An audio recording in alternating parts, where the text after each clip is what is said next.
Hey guys, welcome back to Herding Little Cows to the Glory of God. Yes, I'm in the kitchen again. Yes, I'm still making the biscuits I was making in the last video.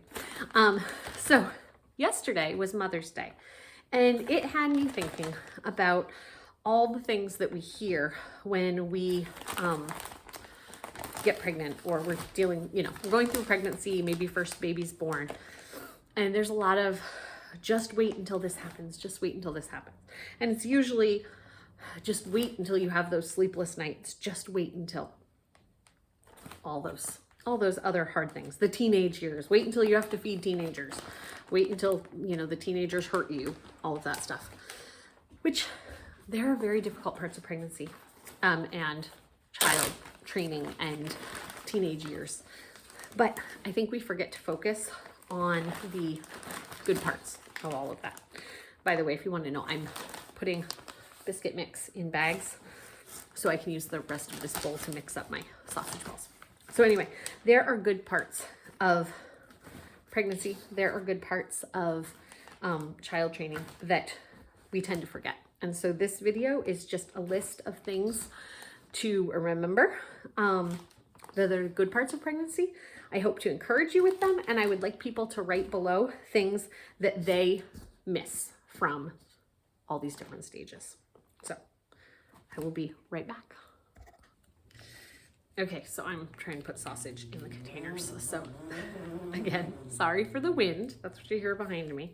And I'm doing one of these chatty videos while I cook because I have time while the kids are outside. You might hear people coming in, but this is the time that I have to make this video over the course of the couple days. We've been really busy, and we have to actually leave here in a couple hours because Samuel has his driving test, like for getting his permit, which is super exciting. We're all very excited for him, and it will be good to have that done. Here in the state of Maine, he has to take classes, and so it'll be nice to have all that done. But anyway, so the things you'll miss from, I'm going to start with pregnancy. I might think things along the way. Some of the things I miss from pregnancy. This is not any type of announcement video or anything. I just was thinking about this the other day. So I miss the kicks. Feeling the baby kick while you're doing things, especially getting to learn the baby's habits, like when they're awake, when they're asleep, feeling hiccups. That's really fun. Watching your belly grow and change. I know it can be hard after you have a baby to see that your belly isn't the same as it was before, but God has been gracious to bless women with the ability to bear babies and to bring children into this world that we get to teach about God, about the kingdom truths. Sorry, I had to take a bucket. And the way that he does that is to have those babies develop within our womb. And I do not look I'm dropping things. I do not look the way that I did when I graduated high school. I graduated high school in 2001. We got married in 2002, and I had a baby before our first anniversary in 2003. And my belly, my body does not look the same as it did before. It's one of the kids coming in to get water again. But God has given me 10 pregnancies. Actually, he gave me 10 full-term pregnancies and 3 short pregnancies that we miscarried, that I was able to bear children and be part of that amazing process that God has given us. I got to go through times in the pregnancy that were very trying, whether it be because of a miscarriage or extreme nausea or really, really tired. And those were times that just brought me closer to God, to say, God, I am willing to step outside my comfort zone for what you are requiring of me right now. And please help me give myself willingly to this. It talks about our body being a temple. And please help me to appreciate everything that you are doing with my body right now, which are big changes for what it should be, like what I'm used to, my normal. But please help me to appreciate that this is all bringing our family to a different place and a different season of life that you already have planned for us. We have another little girl in here. Hi. Those times of waiting, whether waiting in pregnancy for labor to start, when you just feel like you're kind of on a time clock at the end of pregnancy. I don't know if other people feel that way, but I feel I'm getting towards the end and it's kind of like, when is it going to happen? When is it going to happen? But also waiting patiently between pregnancies. Maybe you've been waiting a really long time to get pregnant, and waiting on God's timing for that.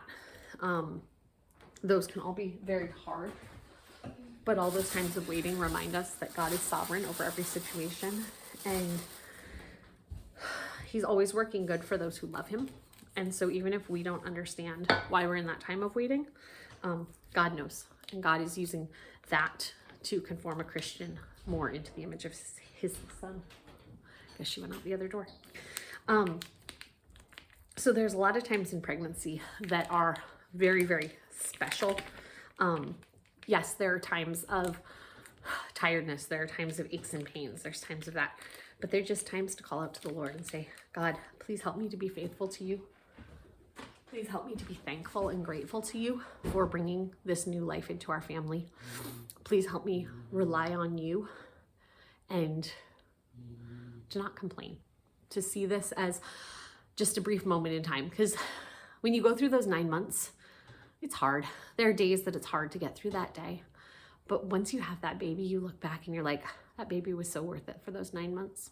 So just appreciating every little moment. I'm going to pause this so I can, actually, I don't need to wash my hands. Yes, I do. I got something on them. Okay, I'm back again. I had to wash my hands so I could put cheese and sausage into these flour mixture. So anyway, so moving on past pregnancy. Birth is just such another neat way. Birth is hard. When you walk into it, it's definitely difficult. I'm not trying to, I wasn't one of those who had like really easy births or like, oh, that was pain-free. No, it wasn't. But the things that God teaches me through every birth and through relying on him in those moments that I'm just ready to give up, but remembering that God made my body to do this and that God is walking with me through it, is just an amazing spiritual thing. But then walking onto the childhood years, I think we forget that every moment could be the last one. And I'm not saying that in like a negative way, like it could be the last one with someone in the family dying, but I was meaning more in the last time that it happens.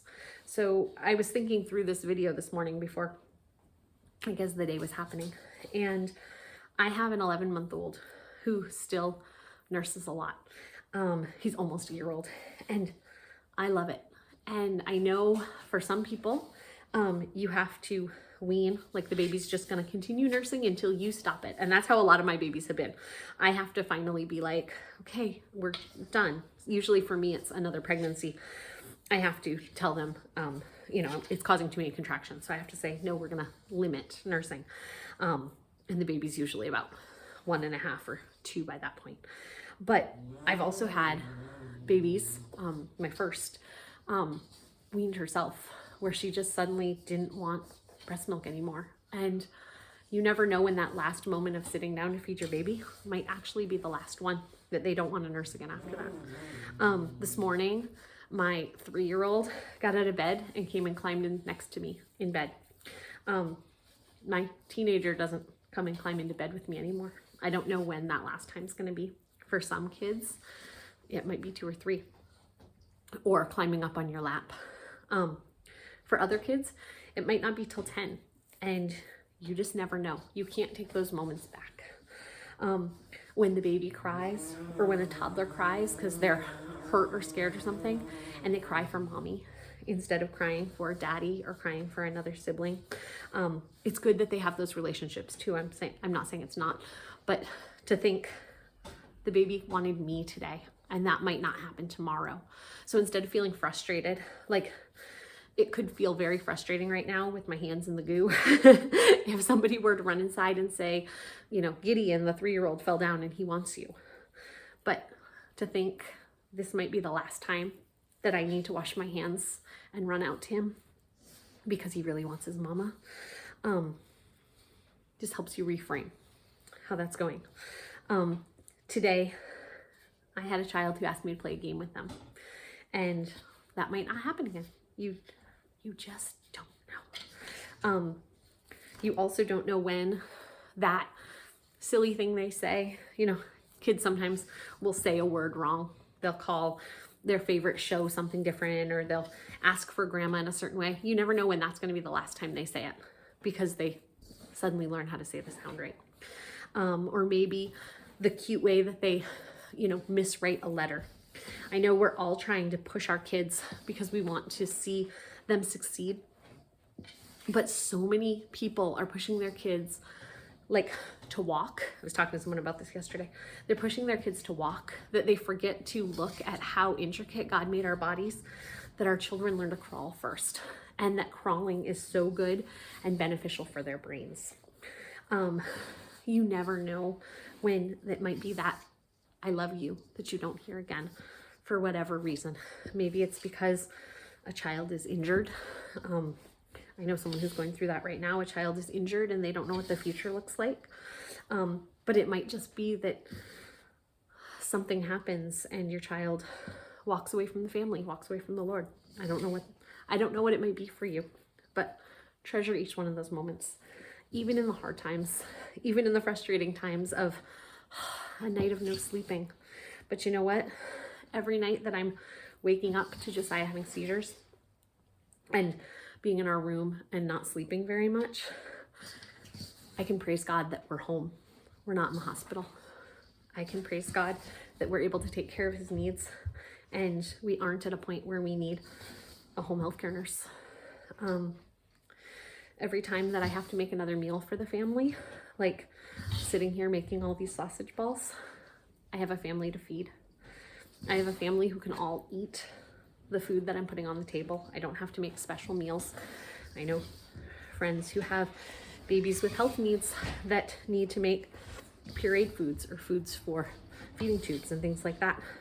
And to just thank God that I have the ability to feed everybody by mouth. The fact that I was able to afford this food that we got for while Virginia and Wayland come. They're not coming for a week. I've been buying food. I thought I heard a car. I've been buying food over the course of the past 2 weeks to make these meals. And we have the budget that we've been able to do that. I didn't, some people are buying stuff at, are you guys washing something? Yeah, we're using the pressure washer. Awesome. We borrowed a pressure washer from a friend. There are people who don't have the income. They're having to buy just today's food or just this week's food. And we were at that place at one point. When we first got married, I knew that I think it was $35 that I had to spend on food. And I didn't really know how to cook very well. And so I really had to budget that super, super well. And we are now at a place, not that we're rich by any means, but we are at a place that I was able to go buy this food and I didn't have to worry down to the penny what we were buying. I was able to buy the food and think, wow, I'm glad that I'm able to prepare this ahead of time and not have to wait till the last minute. I'm happy that we have a roof over our head. We've had a lot of rain here in Maine recently, which is great for the ground as we're getting ready for gardens. Here in Maine, we are in May and we don't plant till Memorial Day. I know our daughter in Tennessee is already harvesting from her garden, but that's not happening here. Our garden's not even plowed because it's just not ready yet. But I can be very thankful for that rain that came, but I can also be very thankful that God put a roof over our head and we didn't have to get rain in our house. Do you have your bottle? Yes, yeah. They see your bottle. Are you out spraying it? Yeah. One of the best investments. Get these $1 bottles from Walmart and let them just spray water to their heart's content. It keeps them from keeping the hose on all the time, so it's just limited amounts of water. Because yeah, it separates. Yeah, it separates while it goes up. up there. That's cool. And then it comes back down. Nice. It goes like a waterfall. Goes like a waterfall? Goes straight up when separates. Ooh. And comes down It does? That's really cool. on people. Make sure everybody who it's on wants it on them, okay? So, people have mentioned that they've heard Malachi speak, and he speaks very slow.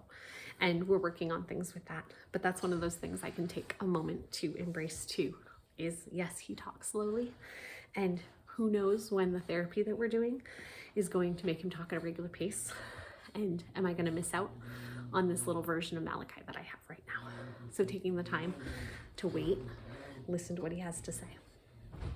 Which can be hard because sometimes I don't have a whole lot of time. I've got stuff to do, you know? I'm a busy mom. But he needs me to pay attention too, just like I'd expect my husband to pay attention when I can't think of the word I'm trying to say. Roof over our heads when it's rainy outside. The fact that I have dishes to do means that I had people eating at my table. The other day we had friends over. It was actually new friends. We'd only met the husband before. And we had the whole family over. And we sat around and we ate a meal and we visited till late in the evening. Late for us. It was like 7:30, but by the time I got the kids to bed and everything, Naomi and I stood out here and we had a system going and we got all the dishes washed, and I could complain of all these dishes, but it was nice. We had people over. We got to fellowship with other Christians who wanted to talk about God. The fact that I have God in my life, that I know who God is, that he's rescued me from sin, and I can just rejoice in that and all the things that he's given me and all the trials that he brings into my life so that I can learn to be more like him. He can mold me more into Christ's image. It's not something I'm doing, it's something that he's doing. The fact that I have hot running water. So when I get done touching all this cold sausage, I can go use hot running water to wash my hands, and it's going to be so nice. I think that we as moms are spending a lot of time trying to get everything done in a day. And there's a lot of things to do and it's very busy. But you know what? If I didn't have the time today to make these sausage balls, I'd be able to make something the day Virginia's here. I just happened to have the time today because they were going to go out and play, and we had talked about trying to get some of this food done. But maybe that's not what is in your schedule right now. Maybe it's in the midst of sitting with toddlers on the floor playing games, which I've been in those years too.